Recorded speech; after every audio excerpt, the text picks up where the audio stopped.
Over the past century, innumerable secrets have lurked deep behind the Iron Curtain. Case in point, a 50-year string of mysterious incidents that many say include UFO crashes, dogfights, and underground reverse engineering at the most top secret of all former Soviet military bases, Kapustin Yar. Some even say that this base was the site of a mysterious incident that took place in 1948. A spectacular UFO crash landing. It's 1948, suddenly a cylinder appears over Russia's most sensitive airbase. There's no question that Joe Stalin was interested in crash saucers, was interested in alien technology. There's nothing in which I just believe. In this case, I know that UFOs visited Kapustin Yar. Kapustin Yar was at the top of the list of facilities the U.S. was monitoring in Russia. Go behind the barbed wire at Kapustin Yar as we reveal for the first time the detailed, classified accounts of this reported UFO crash. Did the research following this incident help the Soviets win the space race? I'm sure the Russians have done their darnest to reverse engineer anything they can get their hands on, whether it's American or German or alien. From never-before-seen reconnaissance footage of this secretive base. This U-2 imagery of Kapustin Yar is the first time anyone outside the CIA or the intelligence community has looked at it. To an exclusive look deep underground into Kapustin Yar's UFO Research Center. They buried the most secret facilities within the base that was secret within the base. The incident that took place at Kapustin Yar in 1948 remains a Soviet-era enigma, a seminal event that UFO researchers still call Russia's Roswell.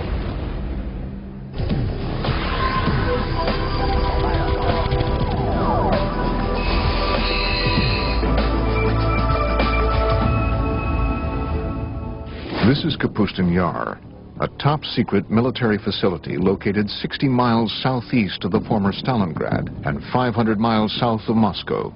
Built under the personal direction of Joseph Stalin, it is Russia's oldest and largest military facility. Its activities over the past 60 years have fueled controversy over what really goes on behind these walls. Kapustin Yar, or Vladimirovka, as initially it was called. It was, and it still is the first Russian space range. I'm Vladimir Semenov, and I was with KGB for 26 years. Kapustin Yar, everything was top secret. It was nothing there not secret. I am Sergei Khrushchev's son and former Prime Minister of Soviet Union, Nikita Khrushchev. Less than a year after the Roswell crash made headlines around the world, many believe that this Russian base may have experienced a landmark UFO encounter and crash of its own. June 19, 1948, early evening. According to reports, Kapustin Yar's air traffic controller sees a strange object appear on his radar screen. At the exact same moment, a MiG pilot about 10 kilometers downrange from the base sees a large, silver, cigar-shaped UFO directly in front of him. He radios back to the base that he's being blinded by a bright light. A Russian pilot encountered a UFO in 1948 and tried to attack it with extremely unfortunate results for both. The pilot was blinded by rays of light emanating from the UFO. It is believed that under direct orders from Soviet Air Force Commander-in-Chief Zagarov, the pilot engaged the UFO for almost 3 minutes before launching a missile that was finally able to bring the object down.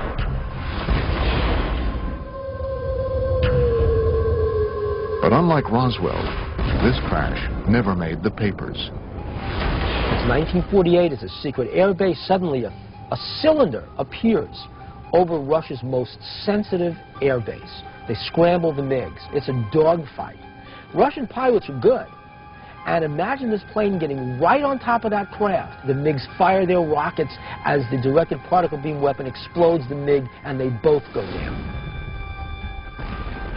Reports suggest that the blinded pilot, in his final attempt to regain control of his MiG, was hit by the object's weapons and perished along with his airplane.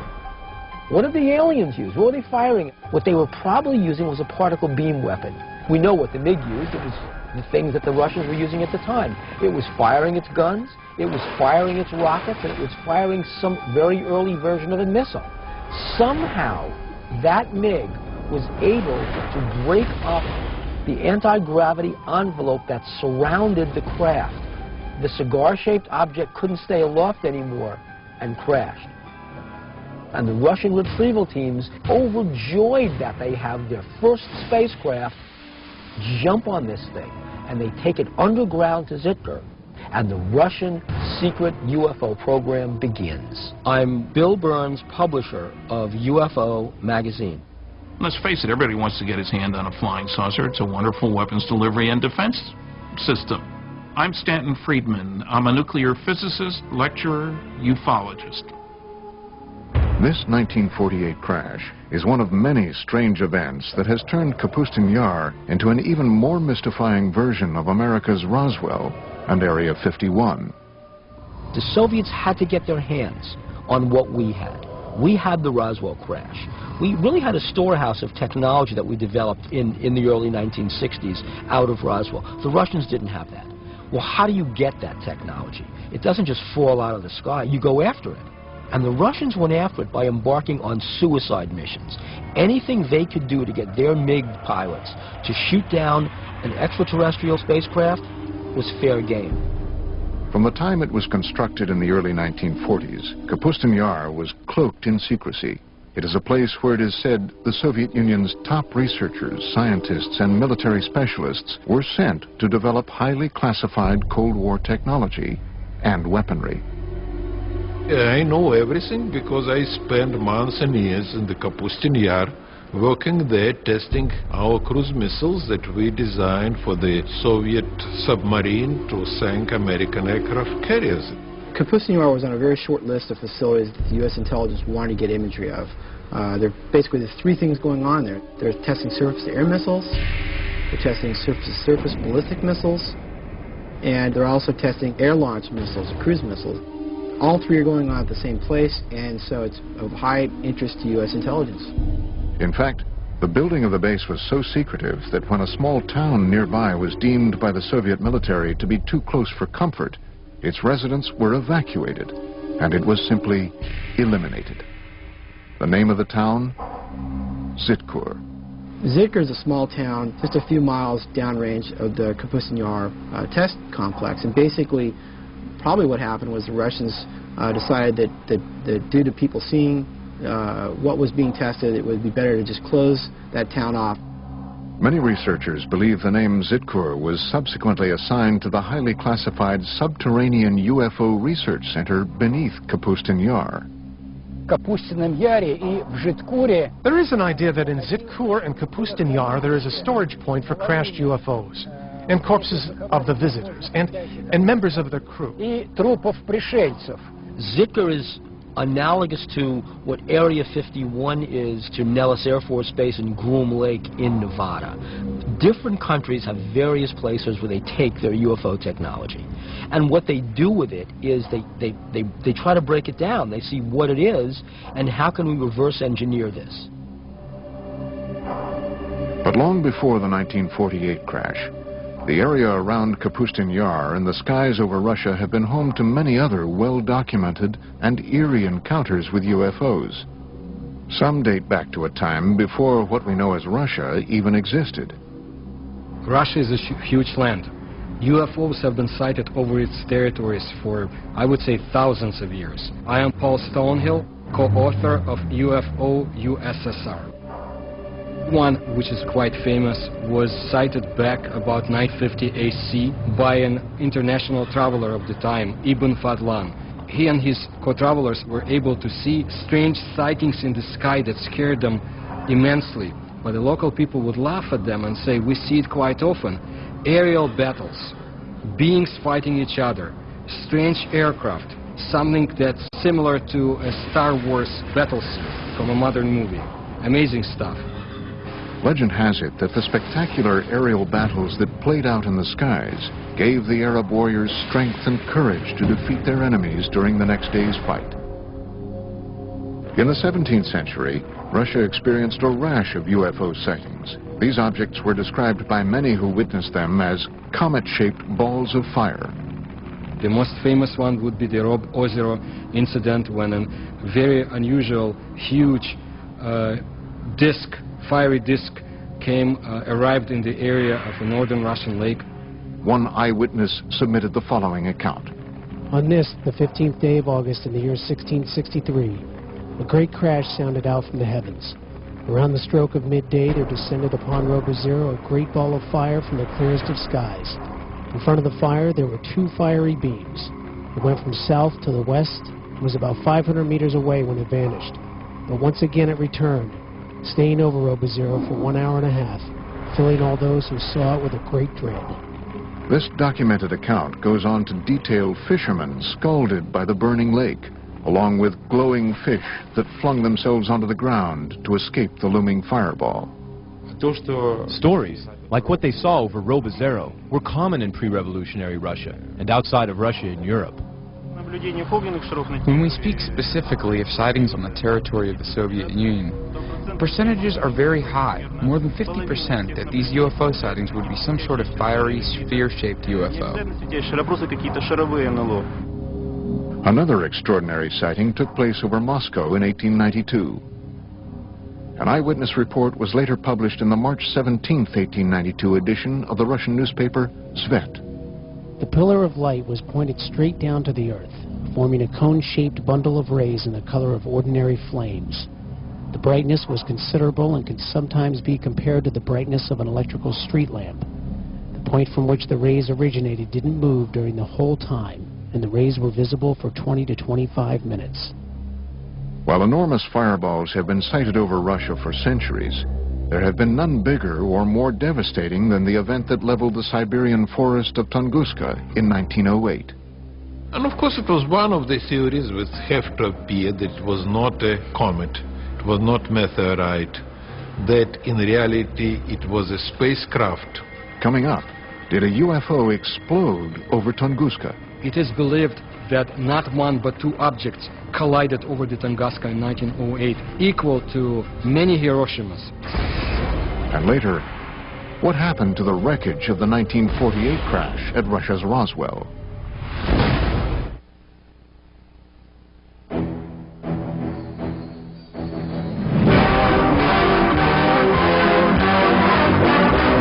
Hurtling through the solar system, a speck of cosmic dust strikes the Earth.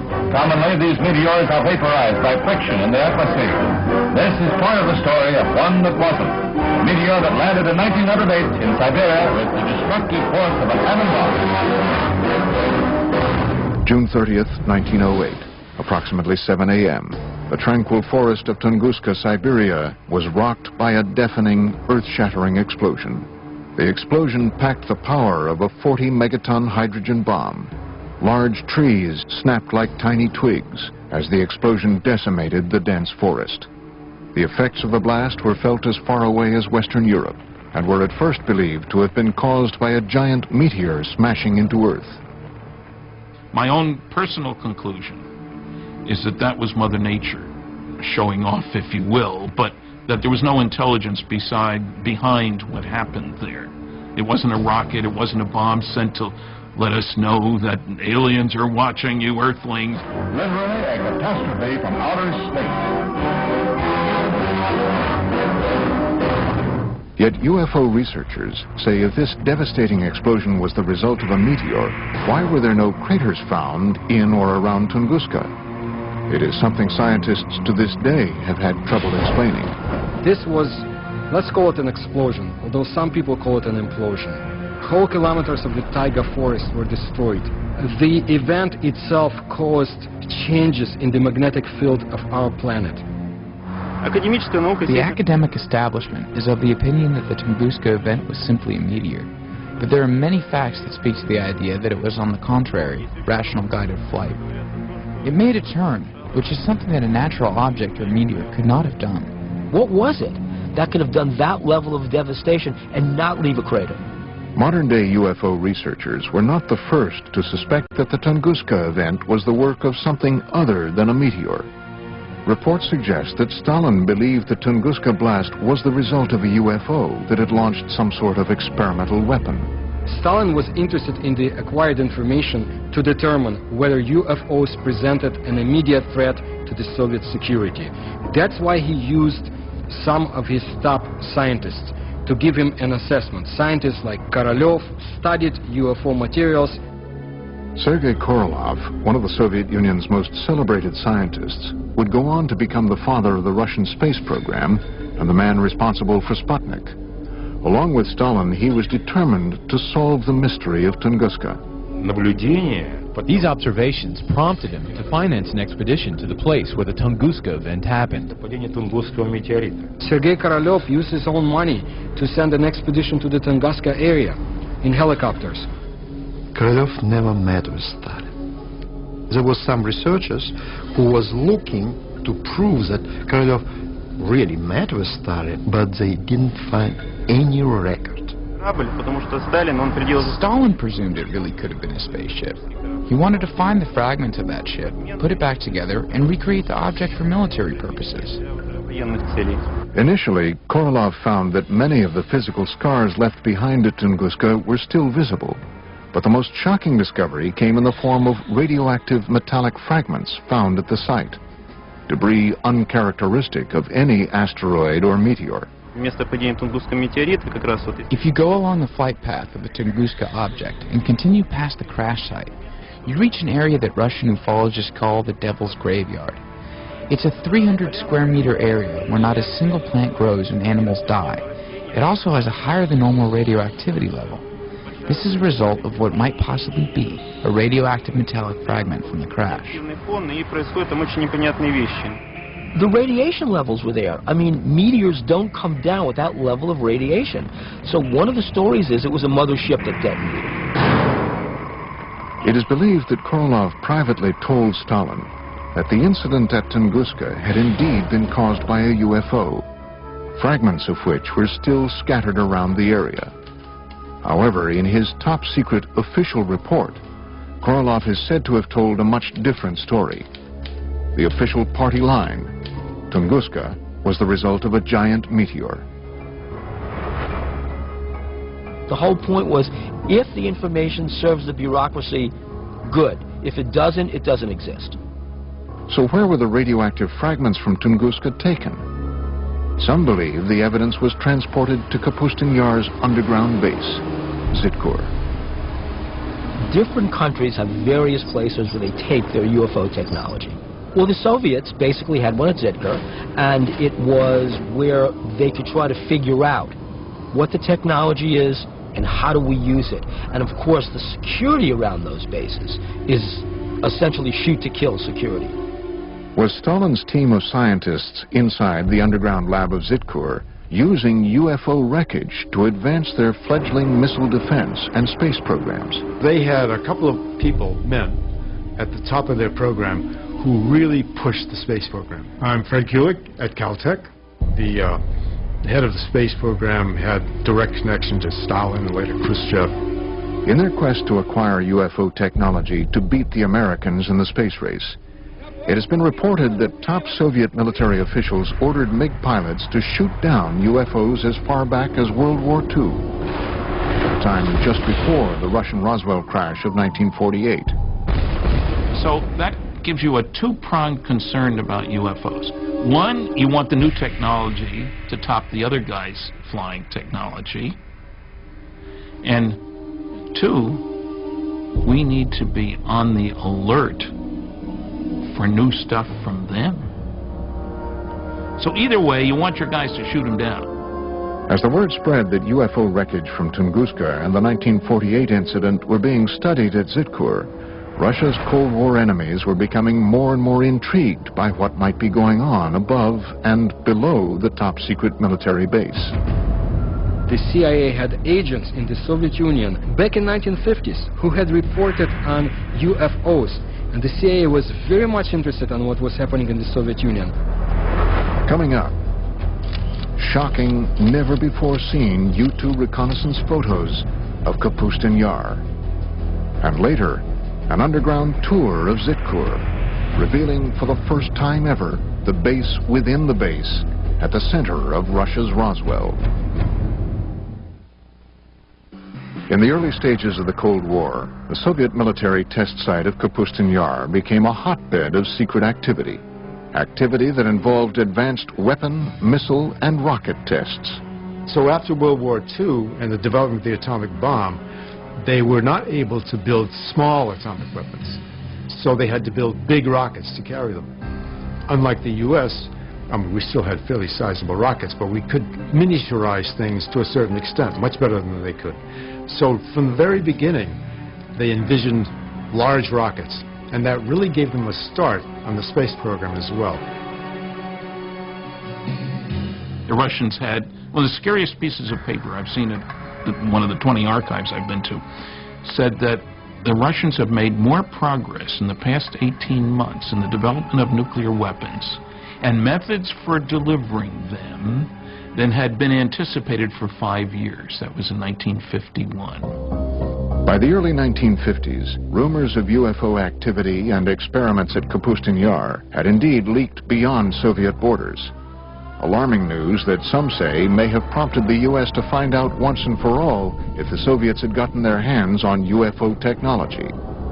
Kapustin Yar and Zikr were at the top of our military watch in the same way that Area 51 and Wright-Patterson Air Force Base and Los Alamos were at the top of their military watch. Tim Brown is a senior analyst at globalsecurity.org. His specialty? Interpretation of top-secret satellite and spy imagery for both private and governmental agencies. Kapustin Yar was in the top 10% of facilities that the U.S. intelligence was monitoring in Russia, and that's evidenced by just the sheer volume of declassified documents that are available that show that there was a consistent, ongoing interest in what was going on at that facility. Not long after the United States had developed its most sophisticated spying machine to date, the U-2 spy plane, the first mission was to, where else? Kapustin Yar. This is probably the first time anyone outside of the CIA or the intelligence community has looked at this, the U-2 imagery of Kapustin Yar. These never-before-seen U-2 reconnaissance photos provide a detailed look into this covert military base. Looking at all the imagery that we put together for this project, one of the things you notice is different activity at the different test sites at different times. The Russians not only tested missiles here, they also trained their missile troops there. So there's missile drills and there's test preparations and test launches going on at this facility all the time. According to a December 1st, 1960 joint Army, Navy, and CIA intelligence brief, Kapustin Yar is a 1,400-square-mile military test complex described as a place of intense interest to the intelligence community. It contained at the time at least 4 ballistic launch complexes, 14 launch pads, a precision tracking radar facility, 3 3,500-foot runways, and numerous strange and unidentified areas. But what U-2 reconnaissance couldn't reveal can now be seen for the very first time in this exclusive underground tour of what could be the nerve center of all Soviet UFO activity, Zitkur. Based on reports and drawings from Russian UFO expert Anton Anfilov, seen in the West for the first time, this rendering is what might possibly be the first glimpse ever of this secret cryptic facility a quarter-mile below Kapustin Yar. Let's say that you get a chance to go down there to the most secret Russian UFO laboratory. It's not glorious, high-tech, and brightly lit. It's dank, it's dark, and it's dingy. It's Russian. It's extremely compartmentalized. It's like an underground shopping mall, except inside the mall are all these rooms where there's exotic technology being taken apart and put back together.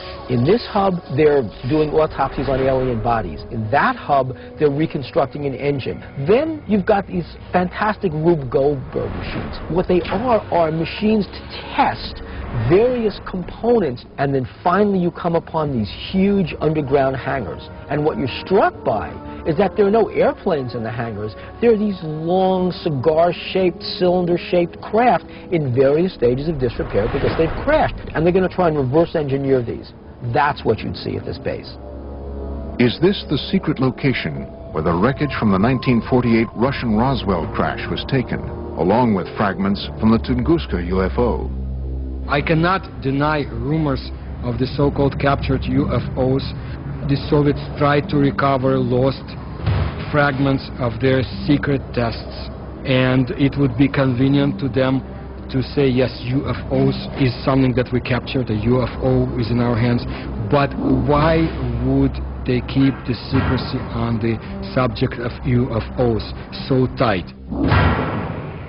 And did this heavily guarded experimental facility specialize in reverse engineering designed to destroy the United States? If Kapustin Yar is where you're doing your advanced development work, rocketry, aircraft, weaponry, laser weapons, all this kind of stuff, where you need high security and a good setting for your scientists and major computer facilities, then you'd expect that that's where they'd be doing their advanced UFO research. Not UFOs 101, UFOs 404. It's just natural to do that. And of course you'd have underground bases. You'd have protection against intruding aircraft. You'd be looking out for the U-2s. Another mysterious aspect of Kapustin Yar are the many strange patterns on the ground. Did Stalin and Korolev strategically arrange these patterns to attract UFOs to the base? Some researchers believe the Russians may have borrowed this idea from ancient civilizations, whose pyramids are said to have been constructed in geometric shapes and patterns designed to attract inhabitants from other worlds. Looking at Kapustin Yar from there, there's a lot of facilities, markings, patterns that might, to the untrained eye, look like they're from another planet or not of this Earth. They might look like something that you'd see in South America with the Mayan cultures, or maybe crop circles. Between the reported UFO crashes and the ultra-top-secret research, how did the Soviets flaunt their advances at Kapustin Yar? Now there was a new date for Russian youngsters to remember. October 4, 1957, when Sputnik, the first Earth satellite, was launched. October 4th, 1957. The Soviet Union's space program successfully launches the world's first artificial satellite into orbit. In the history of the Earth, no other event had captured the imagination of so many people as this first step into space. 4 years later, the Russians once again beat the Americans by launching Yuri Gagarin into space in the first manned flight to orbit the Earth. 2 feats that put the Soviet Union way out in front in the ultra-competitive space race. We are the first, and all next steps in space for, I would say, for nearly 10 years, Soviets was ahead of the United States. First man into space, first woman into space, first walk into space, first rendezvous in space, first docking in space, and so on and so forth, until 1981 when the shuttle was launched. I'm sure the Russians have done their darnest to reverse engineer anything they can get their hands on, whether it's American or German or alien. Coming up, relive what many believe to be a spectacular UFO crash at the actual site in a village near Kapustin Yar. I don't recommend that we stay here any longer. It's already harmful. Let's leave here and go to some place where no unknown forces can act upon us and influence us. And find out exactly what the KGB knew about dogfights between MiGs and UFOs at Kapustin Yar as we open the mysterious KGB Blue file.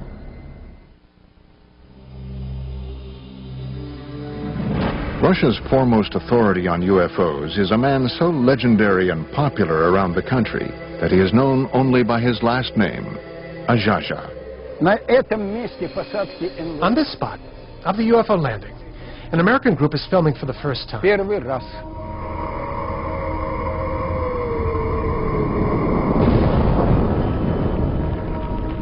was very popular at the peak of the UFO activity in the Soviet Union. It was late 60s, 70s. At that time it was not permitted, but not restricted to talk about this. Azhazha invited the History Channel on an exclusive tour of a reported UFO crash site not too far from the site of the Russian Roswell crash of 1948. For that, I have to stand there, on that particular corner. Using 2 copper rods, Ajaja begins the tour by testing the ambient energy that the crash site still emits today.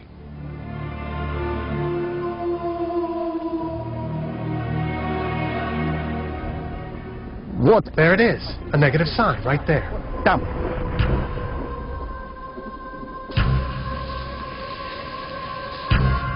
Вот туда. Down there, that way. So here, in this spot, occurred the crash landing of a flying saucer. First, I'm going to go directly across. Then I'll go perpendicularly. Then I'll go by the diagonals. По диагоналям. Иду к центру. This is where the boundary begins. Вот он центр. All right, I'm going towards the center. В этом центре In the center, we see a lot of plant growth буйную and compact. и компактную. And what's most important is that here, Что рамки показывают положительный it shows a positive signal. сигнал. Идем дальше. Now we are going towards the border. Now they're showing neutral. Нейтральный. Вторая часть границы. And here, Отсюда here's the other part of the border. до туда. Right from here to over there. Now I'm going away from the center, toward the other side. Ajaja is walking the 100-foot by 20-foot outline of a cigar-shaped UFO that reportedly crash-landed here in 1961. Again, now we're going back. Положительный. It shows a powerfully strong signal. See how it's turning? It's powerfully Сильно positive. положительный. We're going back. Идем обратно. Negative. Отрицательный. Вот она, где граница. There it is, see? Here's where the border is. Раз точку. We got one point over there, another point over there. 3 point and 4 point.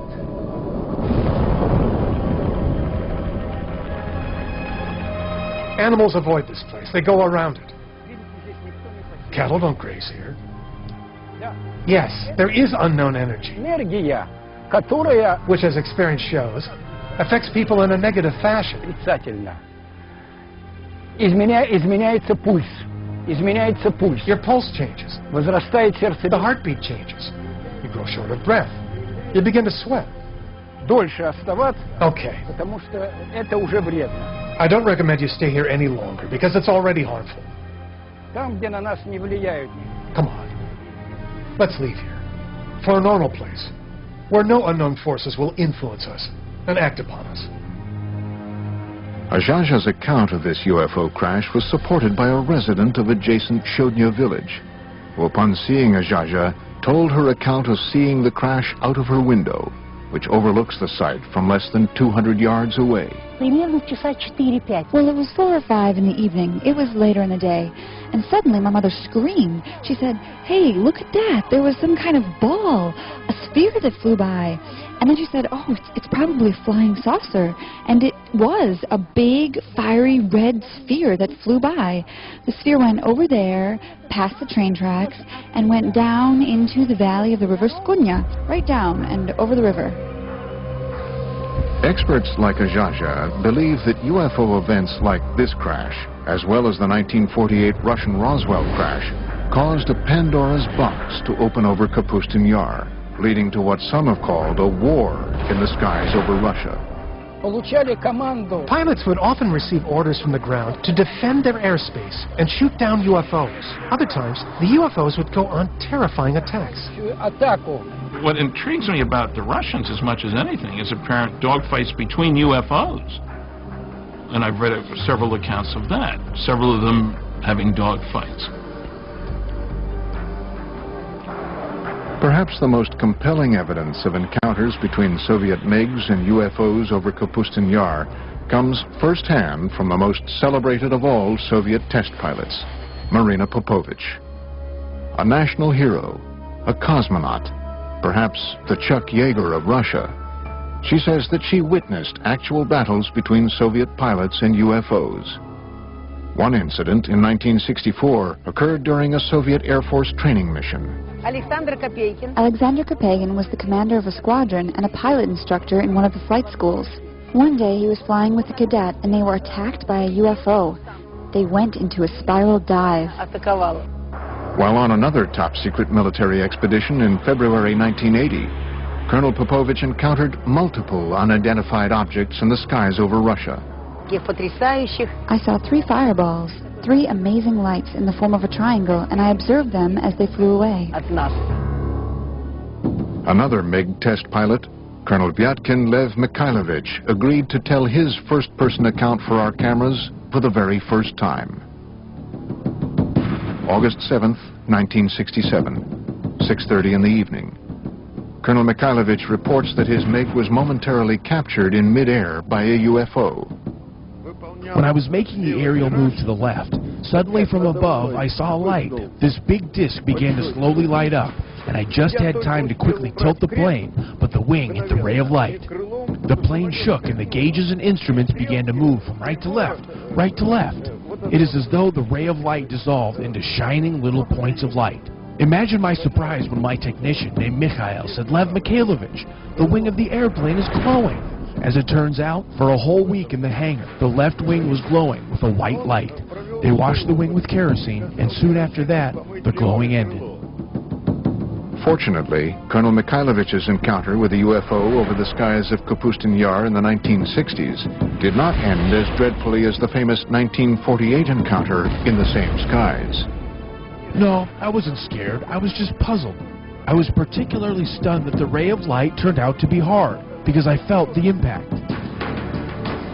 As UFO reports continued to stream into the Soviet government from both civilians and military officials, the KGB was busy covering up the reports, silencing those who made them, and clamping down on the press. But all the while, the spy agency was creating an official report on UFO activity in the USSR called the KGB Blue File. Americans will never understand this, you know, because you have to be inside KGB to know the power KGB had. And during Stalin time, KGB was unbelievably powerful.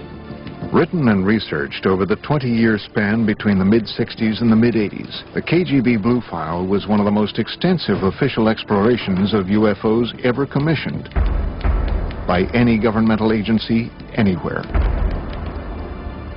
The KGB Blue File is a 124-page collection of documents released in 1990. I believe this is not everything the KGB has had in their hands, and I'm not the only one. The Blue File compiled thousands of reports of UFO sightings, dogfights, and crashes, all of which were described in vivid detail. According to the Blue File, as recently as March 21st, 1990, the residents of a dozen Russian towns not too far from the gates of Kapustin Yar all witnessed the exact same UFO sighting between 10 and 11:30 p.m. The following is from the written account of a KGB internal affairs officer.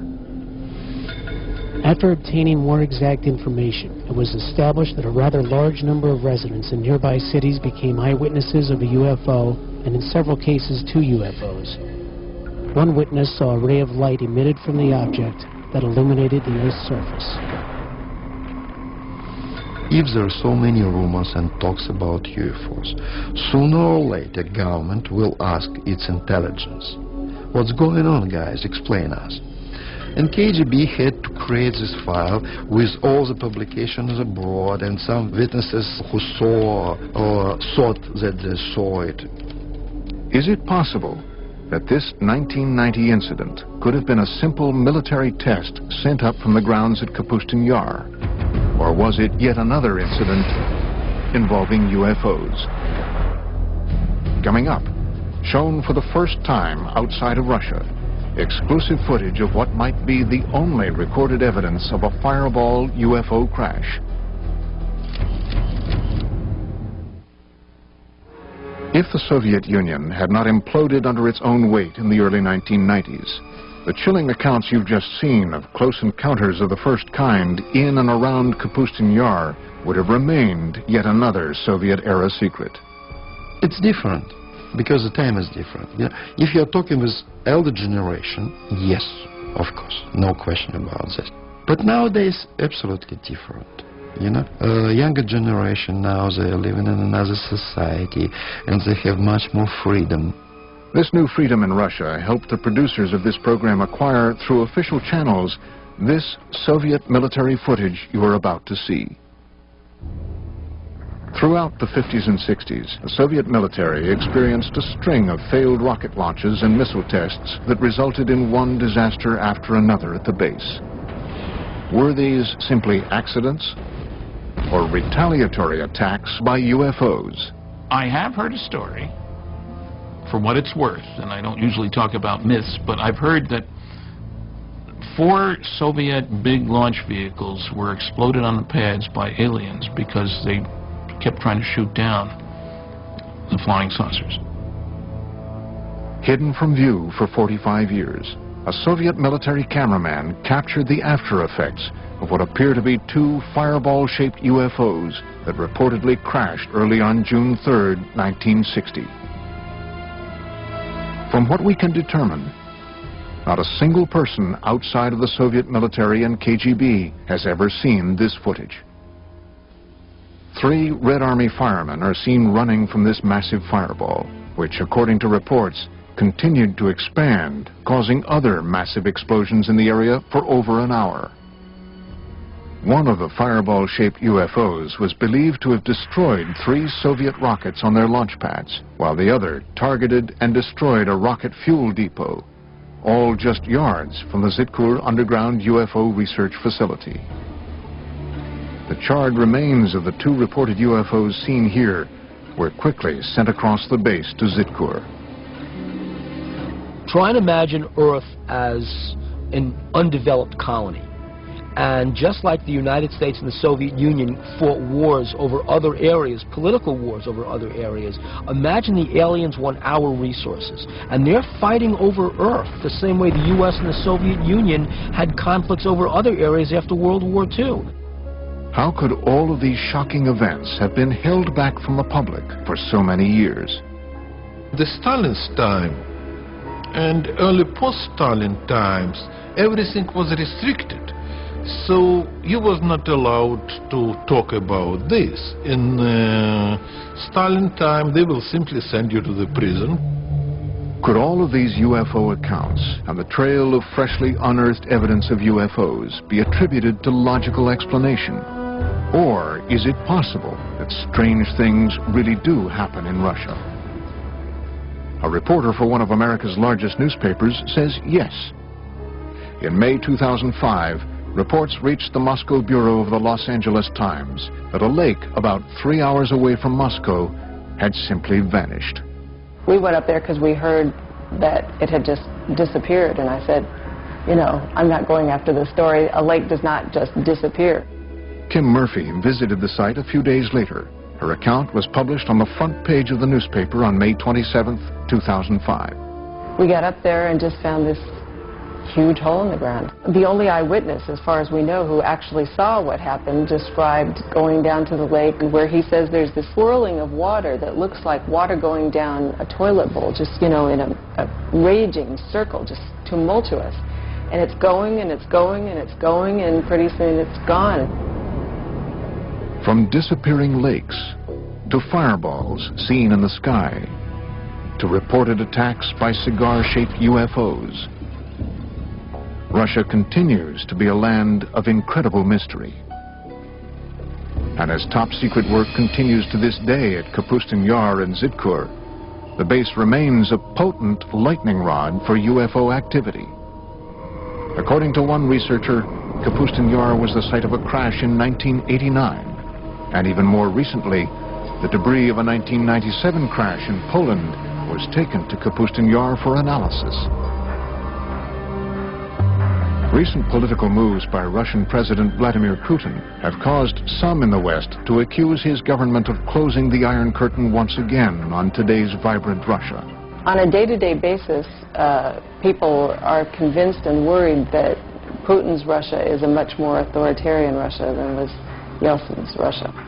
They do know that UFO information is not available from Russia as easily as it had been before. You lose the ability to control secrets in an open society. Putin came out of the KGB. He's seeing a lot of valuable information and valuable technology go to private sources. The Soviet Union is closing down in a lot of areas, but also closing down in UFOs. It might be even longer until the curtain is pulled back on the secret underground laboratories and lairs of this legendary Area 51 of Russia. And we have only just begun to scratch the surface of the puzzling mysteries of Russia's Roswell. Extraordinary claims require extraordinary evidence. Seeing is believing. It's a 1,000,001 chance, but it's happened before. The impact would be a catastrophe, a disaster that's absolutely unparalleled. One cosmic event that could devastate our world in an instant. Asteroid apocalypse on Mega Disasters.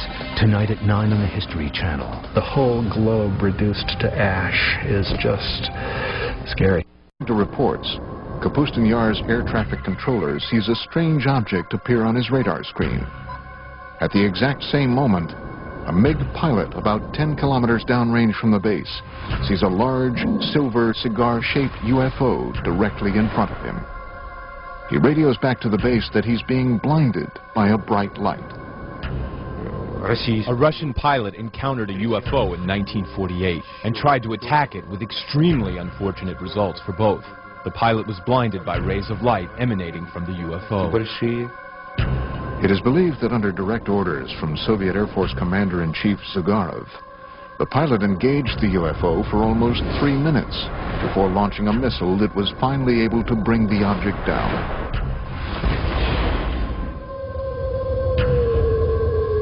But unlike Roswell, this crash never made the papers. It's 1948 as a secret airbase. Suddenly a cylinder appears over Russia's most sensitive airbase.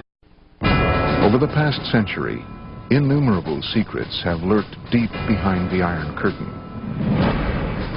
Case in point, a 50-year string of mysterious incidents that many say include UFO crashes, dogfights, and underground reverse engineering at the most top secret of all former Soviet military bases, Kapustin Yar. Some even say that this base was the site of a mysterious incident that took place in 1948. A spectacular UFO crash landing. It's 1948, suddenly a cylinder appears over Russia's most sensitive airbase. There's no question that Joe Stalin was interested in crash saucers, was interested in alien technology. There's nothing in which I just believe. In this case, I know that UFOs visited Kapustin Yar.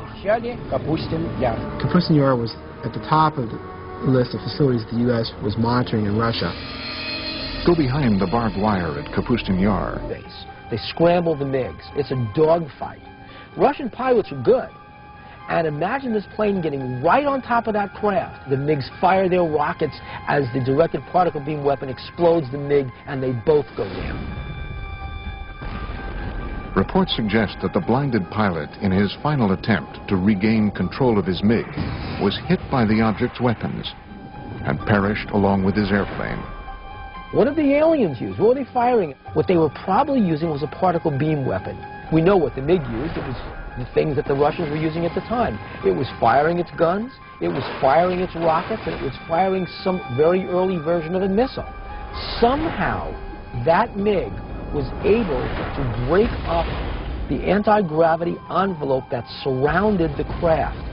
The cigar-shaped object couldn't stay aloft anymore and crashed. And the Russian retrieval teams, overjoyed that they have their first spacecraft, jump on this thing, and they take it underground. This is Kapustin Yar, a top-secret military facility located 60 miles southeast of the former Stalingrad and 500 miles south of Moscow. Built under the personal direction of Joseph Stalin, it is Russia's oldest and largest military facility. Its activities over the past 60 years have fueled controversy over what really goes on behind these walls. Kapustin Yar, or Vladimirovka, as initially it was called. It was, and it still is the first Russian space range. I'm Vladimir Semenov, and I was with KGB for 26 years. Kapustin Yar, everything was top secret. It was nothing there not secret. I am Sergei Khrushchev's son and former Prime Minister of Soviet Union, Nikita Khrushchev. Less than a year after the Roswell crash made headlines around the world, many believe that this Russian base may have experienced a landmark UFO encounter and crash of its own. June 19th, 1948, early evening. As we reveal for the first time the detailed classified accounts of this reported UFO crash. Did the research following this incident help the Soviets win the space race? I'm sure the Russians have done their darnest to reverse engineer anything they can get their hands on, whether it's American or German or alien. From never-before-seen reconnaissance footage of this secretive base. This U-2 imagery of Kapustin Yar is the first time anyone outside the CIA or the intelligence community has looked at it. To an exclusive look deep underground into Kapustin Yar's UFO Research Center. They buried the most secret facilities within the base that was secret within the base. The incident that took place at Kapustin Yar in 1948 remains a Soviet-era enigma, a seminal event that UFO researchers still call Russia's Roswell.